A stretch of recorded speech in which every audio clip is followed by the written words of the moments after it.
मैं सोई जो एक शब तो देखा ये ख्वाब बढ़ा और जिससे मेरा इज़्तिराब। ये देखा कि मैं जा रही हूँ कहीं, अंधेरा है और राह मिलती नहीं। लरज़ता था डर से मेरा बाल बाल, कदम का था दहशत से उठना मुहाल।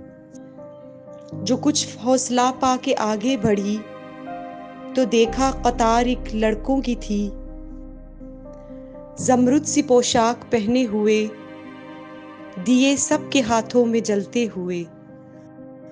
वो चुपचाप थे आगे पीछे रवां, खुदा जाने जाना था उनको कहाँ। इसी सोच में थी कि मेरा पुत्र मुझे इस जमात में आया नजर। वो पीछे था और तेज चलता न था, दिया उसके हाथों में जलता न था।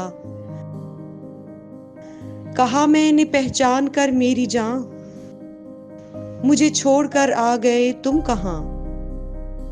जुदाई में रहती हूँ मैं बेकरार, पिरोती हूँ हर रोज अश्कों के हार। न परवाह हमारी जरा तुमने की, गए छोड़ अच्छी वफा तुमने की। जो बच्चे ने देखा मेरा पेचोताब, दिया इसने मुंह फेर कर यूं जवाब। रुलाती है तुझको जुदाई मेरी, नहीं इसमें कुछ भी भलाई मेरी।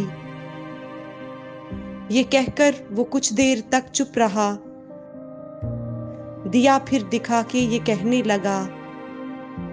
समझती है तू हो गया क्या इसे, तेरे आंसुओं ने बुझाया इसे।